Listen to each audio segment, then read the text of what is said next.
राम रामेति रामेति रमे रामे मनोरमे सहस्रनामतुल्यं राम नाम वरानने।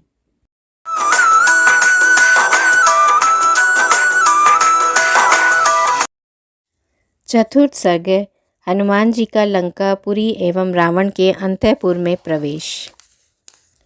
शक्ति वृक्षायुधांश्चैव पट्टिशाश निधारिणः क्षेपणी पाशहस्तांश्च ददर्श स महाकपिः सृग्वर्णस्त्वनुलिप्तांश्च वराभरणभूषितान् नानावेशसमायुक्तान् यथा स्वेरचरान् बहून् तीक्ष्णशूलधरांश्चैव वज्रिणश्च महाबलान् शतसाहस्रं व्यग्रमारक्षं मध्यमं कपिः रक्षो अधिपतिर्निर्दिष्टं ददर्शान्तः पुराग्रतः स तदा तद्गृहं दृष्ट्वा महाहाटकतोरणं राक्षसेन्द्रस्य विख्यातमर्दिमूर्ध्नि प्रतिष्ठितं पुण्डरीकावतंसाभिः परिखाभिः समावृतं प्राकारावृतमत्यन्तं ददर्श स महाकपिः त्रिविष्टपनिभं दिव्यं दिव्यनादविनादितं वाजिरेषितसङ्घुष्टं नादितं भूषणैस्तथा रथैर्यानैर्विमानैश्च तथा हैगजैः शुभैः वारणैश्च चतुर्दन्तैः श्वेताभ्रनिचयोपमैः भूषितैः रुचिर्द्वारं मतैश्च मृगपक्षिभिः रक्षितं सुमहावीर्य यातुधानैः सहस्रशः राक्षसाधिपतेर्गुप्तमाविवेश गृहं कपिः स हेमजाम्बूनद चक्रवालं महार्हमुक्तामणिभूषितान्तं परार्धे काला गुरुचन्दनार्हं स रावणान्तःपुरमाविवेश। पंचवें सर्ग। हनुमान जी का रावण के अंतःपुर में घर घर में सीता को ढूंढना। ततः स मध्यम गतमंशुमन्तं ज्योत्स्रावितानं मुहुरुद्धमन्तं ददर्श धीमान् भुवि भानुमन्तं गोष्ठे वृषं मत्तमिव भ्रमन्तं लोकस्य पापानि विनाशयन्तं महोदधिं चापि समेधयन्तं भूतानि सर्वाणि विराजयन्तं ददर्श शीतांशुमाथिभियान्तं या भाति लक्ष्मीर्भुवि मंदरस्था यथा प्रदोषेषु च सागरस्था तथैव तोयेषु च पुष्करस्था रराजसा चारुनिशाकरस्था हंसो यथा राजतपञ्जरस्थः सिंहो यथा मन्दरकन्दरस्थः वीरो यथा गर्वितकुञ्जरस्थश्चन्द्रोऽपि बभ्राज तथाम्बरस्थः स्थितः ककुद्मानिव तीक्ष्णशृङ्गो महाचलः श्वेत इवोर्ध्वशृङ्गः हस्तीव जाम्बूनदबद्धशृङ्गो विभाति चन्द्रः परिपूर्णशृङ्गः विनष्टशीताम्बुतुषारपङ्को महाग्रहग्रह विनष्टपङ्कः प्रकाशलक्ष्मयाश्रय निर्मलाङ्को रराजचन्द्रो भगवान् शशाङ्कः शिलातलं प्राप्य यथा मृगेन्द्रो महारणं प्राप्य यथा गजेन्द्रः राज्यं समासाद्य यथा नरेन्द्रस्तथा प्रकाशो वीरराजचन्द्रः प्रकाशचन्द्रोदयनष्टदोषः प्रवृद्धरक्षय पिशिताशदोषः रामाभिरामे ऋतचित्तदोषः स्वर्गप्रकाशो भगवान् प्रदोषः तन्त्रीस्वरः कर्णसुखः प्रवृत्तः स्वपन्ति नार्यः पतिभिः सुवृत्तः नक्तंश्चराश्चापि तथा प्रवृत्ता विहर्तु मतेऽद्भुतरोद्रवृत्तः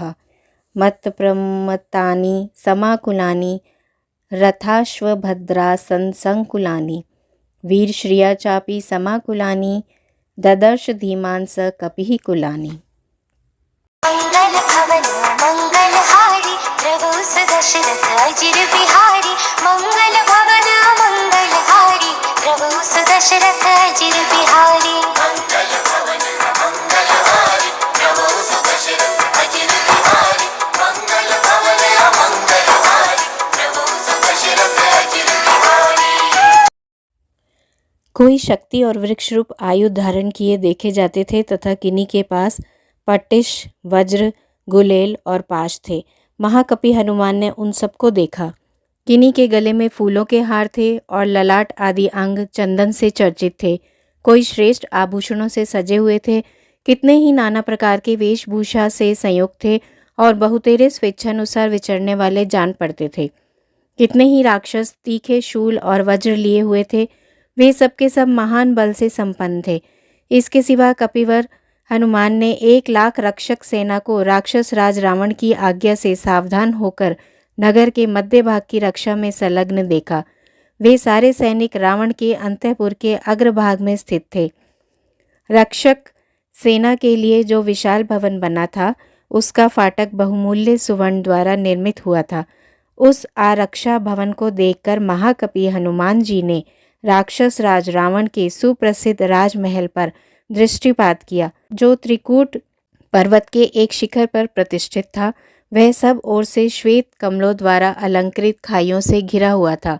उसके चारों ओर बहुत ऊंचा परकोटा था, जिसने उस राजभवन को घेर रखा था। वह दिव्य भवन स्वर्गलोक के समान मनोहर था और वहाँ संगीत आदि के दिव्य शब्द गूंज रहे थे। घोड़ों की हिनहिनाहट की आवाज़ भी वहाँ सब ओर फैली हुई थी। आभूषणों की रुनझुन भी कानों में पड़ती रहती थी।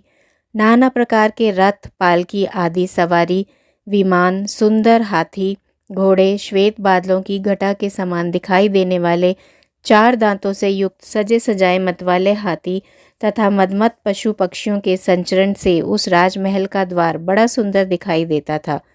सहस्त्रों महापराक्रमी निशाचर राक्षस राज के उस महल की रक्षा करते थे। उस गुप्त भवन में भी कपिवर हनुमान जी जा पहुँचे। तदनंतर जिसके चारों ओर सुवर्ण एवं जाम्बूनद का परकोटा था, जिसका ऊपरी भाग बहुमूल्य मोती और मणियों से विभूषित था तथा अत्यंत उत्तम काले अगुरु एवं चंदन से जिसकी अर्चना की जाती थी, रावण के उस अंतःपुर में हनुमान जी ने प्रवेश किया। पंचमें सर्ग। हनुमान जी का रावण के अंतःपुर में घर घर में सीता को ढूंढना।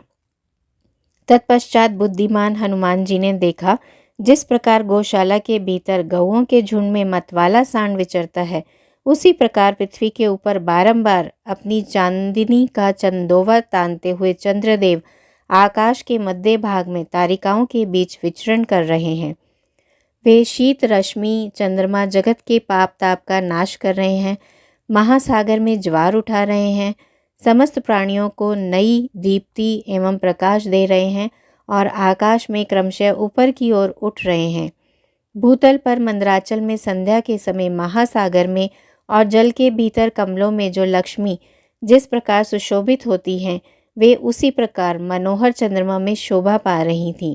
जैसे चांदी के पिंजरे में हंस मंदराचल की कंदरा में सिंह तथा मदमत हाथी की पीठ पर वीर पुरुष शोभा पाते हैं, उसी प्रकार आकाश में चंद्रदेव सुशोभित हो रहे थे। जैसे तीखे सींग वाला बैल खड़ा हो, जैसे ऊपर को उठे शिखर वाला महान पर्वत श्वेत हिमालय शोभा पाता हो और जैसे सुवर्ण जटित दांतों से युक्त गजराज सुशोभित होता हो, उसी प्रकार हरिण के श्रृंग रूपी चिन्ह से युक्त परिपूर्ण चंद्रमा छवि पा रहे थे, जिनका शीतल जल और हिम रूपी पंख से संसर्ग का दोष नष्ट हो गया है, अर्थात जो इनके संसर्ग से बहुत दूर हैं। सूर्य किरणों को ग्रहण करने के कारण जिन्होंने अपने अंधकार रूपी पंख को नष्ट कर दिया है तथा प्रकाश रूप लक्ष्मी का आश्रय स्थान होने के कारण जिनकी कालिमा भी निर्मल प्रतीत होती है, वे भगवान शश लांछन चंद्रदेव आकाश में प्रकाशित हो रहे थे। जैसे गुफा के बाहर शिलातल पर बैठा हुआ मृगराज सिंह शोभा पाता है, जैसे विशाल वन में पहुंचकर गजराज सुशोभित होता है तथा जैसे राज्य पाकर राजा अधिक शोभा से संपन्न हो जाता है, उसी प्रकार निर्मल प्रकाश से युक्त होकर चंद्रदेव सुशोभित हो रहे थे। प्रकाश युक्त चंद्रमा के उदय से जिसका अंधकार रूपी दोष दूर हो गया है, जिसमें राक्षसों के जीव हिंसा और मांस भक्षण रूपी दोष बढ़ गए हैं तथा रमणियों के रमण विषयक चित्त दोष प्रणय कलय निवृत्त हो गए हैं, वह पूजनीय प्रदोष का स्वर्ग सदृश सुख का प्रकाश करने लगा। वीणा के श्रवण सुखद शब्द झंकृत हो रहे थे।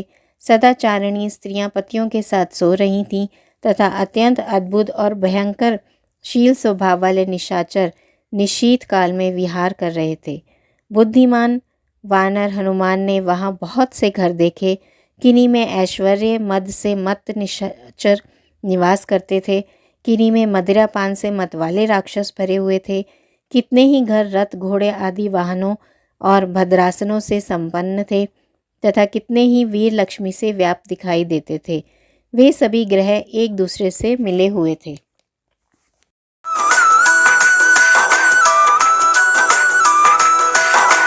मंगल भवन अमंगल हारी द्रवौ दशरथ अजिर बिहारी। मंगल भवन अमंगल हारी द्रवौ दशरथ अजिर बिहारी। मंगल भवन